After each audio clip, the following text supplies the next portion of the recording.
Marcos Cunha na área para dar continuidade ao nosso projeto Fiquem em Casa Aprendendo da nossa plataforma Gonçalves Dias. Galerinha, é sempre um prazer imenso estar aqui com vocês para compartilhar esse belo conhecimento que é a nossa geografia.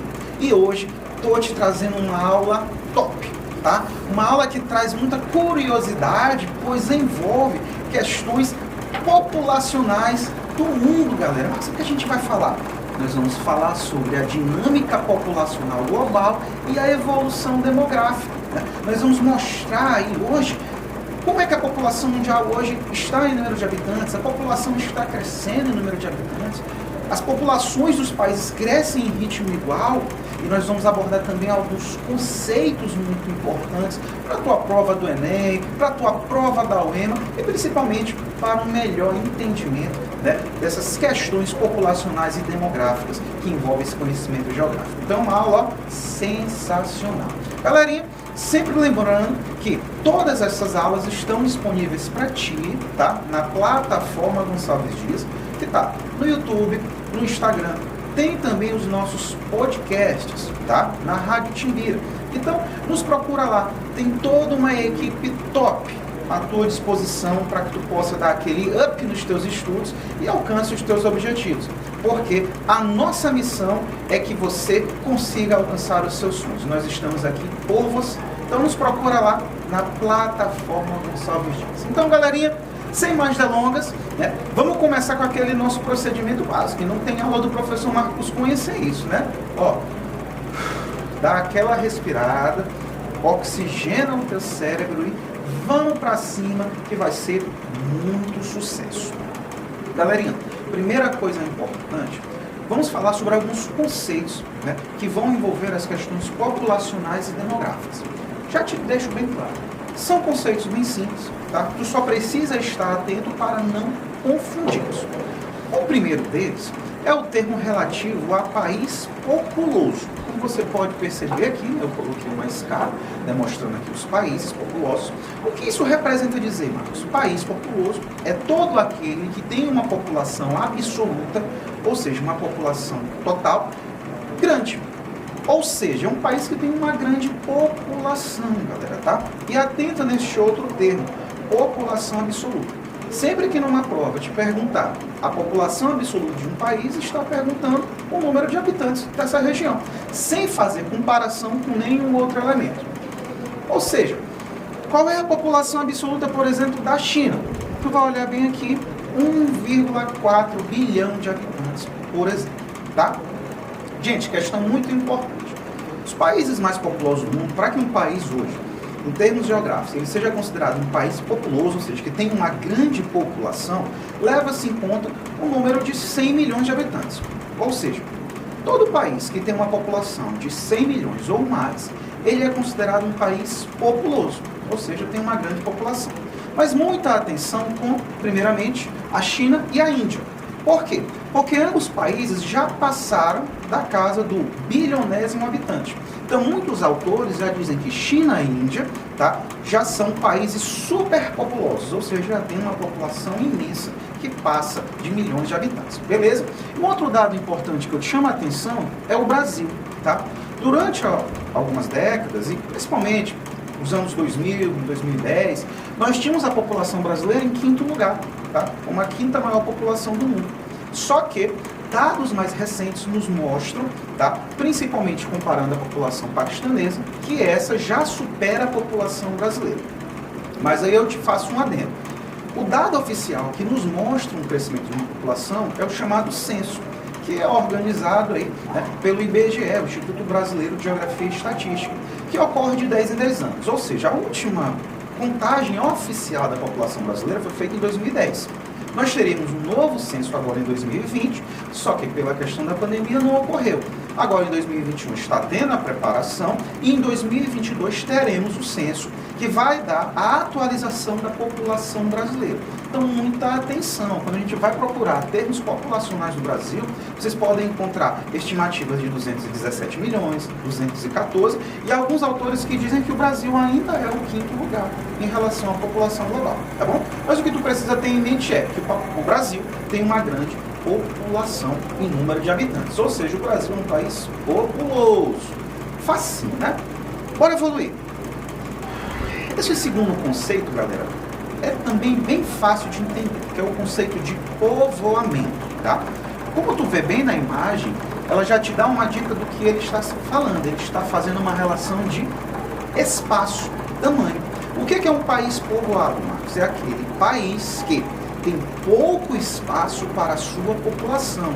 Não confunda populoso com povoado. Populoso é simplesmente o número de habitantes total, não estou fazendo comparação com nenhum dado. Povoado, eu estou comparando o tamanho da população em relação ao seu território. E aí eu chego no dado. Tem pouco espaço ou tem muito espaço para a população? Se tiver pouco espaço, esse país ele é considerado povoado. Mas, Marcos, como é que eu vou chegar nesse dado de povoamento? É bem simples, galera. É um termo chamado de densidade demográfica. Eu vou te mostrar em um exemplo bem fácil. Por exemplo, a China, tá? Como eu já te mostrei, a população chinesa ali, ela está na casa de 1,3 a 1,4 bilhão de habitantes. E quando eu pego o território chinês, ele é de mais de 9 milhões de quilômetros. Então eu divido o tamanho da população chinesa pelo tamanho do seu território. E eu tenho uma proporção, eu tenho um número, tá? Nós vamos chegar aí em 143 habitantes por quilômetro quadrado. Esse dado é a densidade demográfica, ou seja, para cada quilômetro quadrado do espaço chinês eu tenho 143,3 pessoas. O que isso significa dizer na prática, Marcos? Que a China, além de ser um país populoso, também é um país povoado. Muita atenção. Da mesma forma que para o país populoso, 100 milhões é um número ali, é um marco, acima de 100 milhões já é populoso, para densidade demográfica, para o povoamento, nós consideramos um número de 100 habitantes por quilômetro quadrado. Ou seja, qualquer país que tem 100 habitantes ou mais por quilômetro quadrado é considerado um país povoado. Beleza? Então, muita atenção nesse aspecto.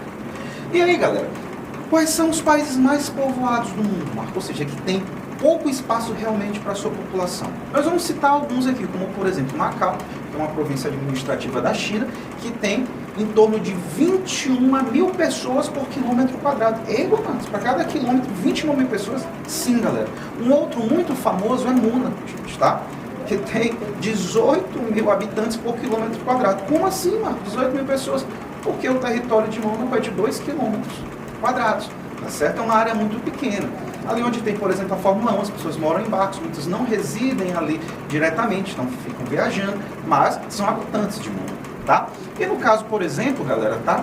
Hong Kong, por exemplo, 6 mil habitantes por quilômetro quadrado e Gibraltar do Reino Unido. Uma coisa que eu já quero te frisar, não confunda que isso é uma grande pegadinha de prova. Dizer que para que um país seja povoado, ele obrigatoriamente precisa ter uma grande população. Não. Tá? O que vai realmente definir uma nação enquanto povoada é pequeno território. Muita atenção a isso, tá? Eu vou já te mostrar isso em dados práticos. Bora analisar bem aqui alguns países do mundo e as suas características. Por exemplo, o nosso país, o Brasil. A população do nosso país é de 213 milhões de habitantes, ou seja, o Brasil tem uma grande população. O território nacional, galera, é de 8,5 milhões de quilômetros quadrados. O Brasil tem um grande território. Quando nós vamos dividir a nossa população total pelo tamanho do nosso território, nós chegamos na densidade demográfica, que é de 23,8 habitantes por quilômetro quadrado. Ou seja, no Brasil tem muito espaço ainda para a sua população. Ou seja, o Brasil é um país populoso, tem uma população absoluta grande, mas não é povoado. Por quê? Tem muito território. É só tu lembrar, galera, que a população do Brasil ela é distribuída de forma irregular no nosso território. Nós temos regiões como, por exemplo, o Sudeste, que tem uma alta concentração populacional, mas nós temos outras regiões como o Norte, que tem uma baixa, né, densidade populacional, ou seja, tem poucos habitantes. Nós temos ali a área da floresta amazônica. Então, tudo isso é levado em consideração nesse cálculo, tá certo? Então, primeira coisa que eu quero te deixar claro, um país não é obrigado a ser populoso e povoado. Os termos podem acontecer conjuntamente ou não podem, tá? Olha esse exemplo bem aqui, que eu já citei, mas eu vou te frisar, que é a China. População absoluta da China, população total, 1,3 a 1,4 bilhão de habitantes. É populoso? É super populoso, tem uma população absoluta muito grande.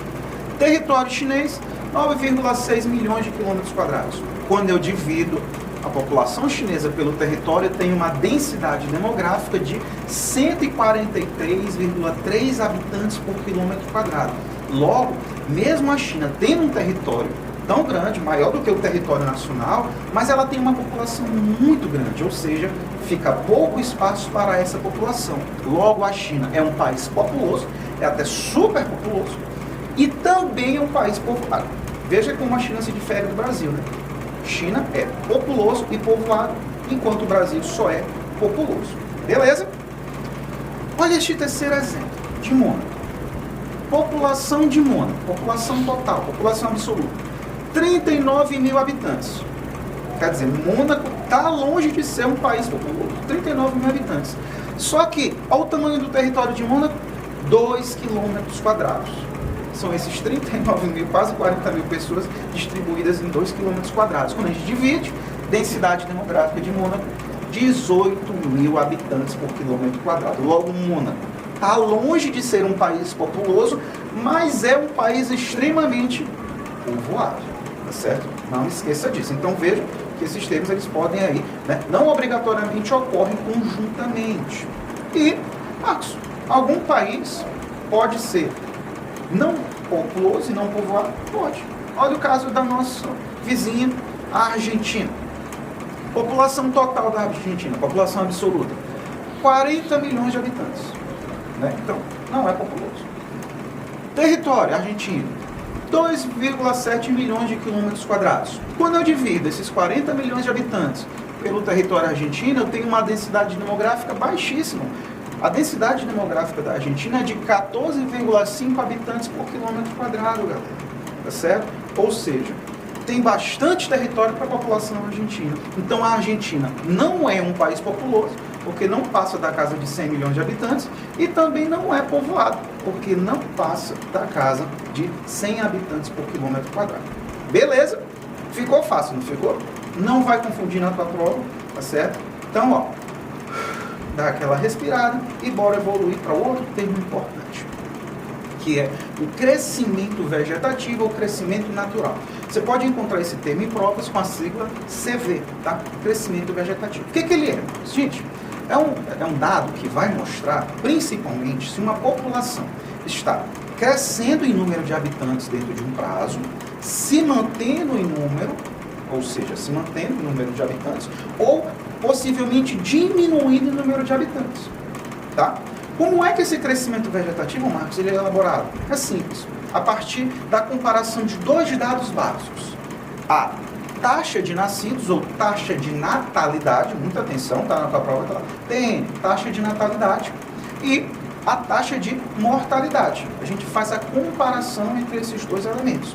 Tá? E este resultado é o chamado crescimento vegetativo. Vou te dar um exemplo bem simples aqui. Imagina que em um país, no começo do ano, se faz a contagem da população e nós chegamos no número de 10 habitantes. Tá? Uma conta bem simples. No final do ano, se faz uma nova contagem e percebe que nasceram 5 pessoas. Então, uma população que era de 10, mais 5 passou para 15 habitantes. Só que neste mesmo prazo, morreram 2 pessoas. Ou seja, de 15 menos 2, né? Morreram 2 pessoas, ficamos com uma população de 13 habitantes. Então, no começo do ano, eu tinha 10 habitantes, no final do ano eu tenho 13. O que foi que aconteceu? A população aumentou em número, nós temos um crescimento vegetativo positivo. Muita atenção, galera, tá? O crescimento vegetativo ele pode se apresentar em 3 formas. Como eu te expliquei agora, o crescimento vegetativo positivo, quando a taxa de natalidade vai ser superior à taxa de mortalidade. Então a população aumenta em número de habitantes. Mas esse crescimento ele pode também ser neutro. Muita atenção aí, Marcos. Em países, milhões de pessoas, a gente vai chegar num dado. Um país tem 13 milhões de pessoas exatas no começo do ano. No final do ano ele vai ter 13 milhões de pessoas exatas? Não, galera, tá? Mas nós temos uma média, ou seja, a proximidade, tá? Quando a taxa da população, o número de nascidos e no final o resultado populacional vai ser semelhante, ou seja, vamos ficar em base de números, eu tenho um crescimento vegetativo neutro. Tá? Então imagina essa população de 10 habitantes, nasceram 3, né, morreram 3, no final das contas continuaram os 10 habitantes. Eu tenho um crescimento vegetativo neutro, mas muita atenção. Permaneceu em número, mas passou o quê? Um ano. O que foi que vai acontecer com a população? Ela envelheceu. Muita atenção nesse aspecto, tá? Essa característica ela já vem acontecendo em regiões do nosso planeta. E por último, nós temos um crescimento vegetativo negativo, que é quando o número de nascidos já é menor do que a taxa de mortalidade, tá? Muita atenção nesse aspecto, galera, tá? Porque isso é uma característica principalmente de regiões desenvolvidas, onde tu tem um maior custo de vida, tu tem um maior planejamento familiar, tu tem uma maior inserção da mulher ao mercado de trabalho, tu tem maior acesso a métodos contraceptivos, então a taxa de fecundidade, ó, ela vem caindo. A taxa de mortalidade também vem caindo, por quê? Porque é o aumento da expectativa de vida. Mas é só tu pensar. As pessoas podem evitar de ter filhos a vida toda. Podem. Mas ela pode evitar de morrer em algum momento? Não. Então a taxa de mortalidade, por mais que ela caia, ela sempre vai se manter em um padrão mínimo, tá? Ou seja, já existe casos de países, por exemplo, da Europa, como a Itália, que já aprovaram o crescimento vegetativo negativo. Que é o quê? A população vem diminuindo em número de habitantes. Isso é um problema sério, galera. Por quê? Principalmente relativo à falta de mão de obra. Isso mostra que não está nascendo pessoas, então, no futuro, esse país poderá ter problemas de falta de mão de obra para ocupar no mercado de trabalho. Beleza? Então, muita atenção nesse aspecto. E aí, galera, para a gente fazer uma comparação muito importante, quando a gente fala de crescimento populacional mundial, tu precisa ter isso em mente na tua prova. As regiões do mundo, elas crescem de maneira desigual. Como assim, Marcos? As regiões desenvolvidas, elas têm características populacionais e demográficas, principalmente, que vão se diferir, vão se diferenciar das regiões emergentes e subdesenvolvidas. O que é que a gente vai perceber? Nas regiões desenvolvidas, galera, onde tu tem, como eu te disse, maior acesso ao planejamento familiar, maior acesso à educação, maior inserção da mulher ao mercado de trabalho, maior índice de urbanização, que gera, por exemplo, aumento do custo de vida, maior ali, como podemos dizer também, acesso a métodos contraceptivos, tá? Nós temos um crescimento populacional mais lento. Como vocês podem perceber aqui, ó, aqui são projeções, a projeção média da população dos países desenvolvidos é se manter em número e envelhecer. Quando nós vamos olhar aos países mais pobres, que justamente vão ter problemas relativos a acesso a métodos contraceptivos, nós temos uma educação muitas vezes mais falha se comparada aos países desenvolvidos, nós temos ainda menores índices de urbanização, nós temos aí, como eu te disse, maior dificuldade de acesso a métodos contraceptivos que levam as famílias a terem maior número de filhos, menor planejamento familiar. Tudo isso faz com que essas regiões cresçam em ritmo mais rápido. Como tu pode perceber, a projeção dos países menos desenvolvidos, emergentes, né, e subdesenvolvidos principalmente, é ter um crescimento maior, tá? Não esqueça disso, beleza? E para a gente finalizar aí com chave de ouro, tá? Eu quero te deixar claro. Então, Marcos, depois de tudo isso, como é que nos distribuímos no nosso planeta? Atualmente, a população mundial encontra-se em torno de 7,8 bilhões de habitantes, tá? Estimativas aí de 2020. A população mundial continua a aumentar, tá bom? Quando a gente compara o globo como um todo. Segundo projeções, em 2050 a população mundial vai alcançar em torno de 10 bilhões de pessoas, tá? Segundo dados da própria ONU, hoje, a população mundial ela cresce em torno de 1 bilhão de habitantes a cada 13 anos, principalmente com a evolução da qualidade de vida. Mas, quando nós vamos fazer uma comparação geral com décadas anteriores, nós vamos perceber que o crescimento vegetativo já é mais lento, ou seja, embora a população mundial aumente, mas ela já vem começando a decair, principalmente devido às regiões desenvolvidas. Tanto é que, segundo a própria ONU, o nível de fertilidade da população mundial vai diminuir de 2,5 filhos de 2019 para 2,2 em 2050, ou seja, a população já vai começar a crescer em um ritmo mais lento, tá? E tu não esquece, nas regiões mais desenvolvidas, as taxas elas tendem a ser mais baixas de crescimento enquanto nas regiões mais pobres as taxas de crescimento tendem a ser mais altas. E o Brasil, ele também já cresce em um ritmo mais lento se comparado a décadas anteriores. Valeu, galera!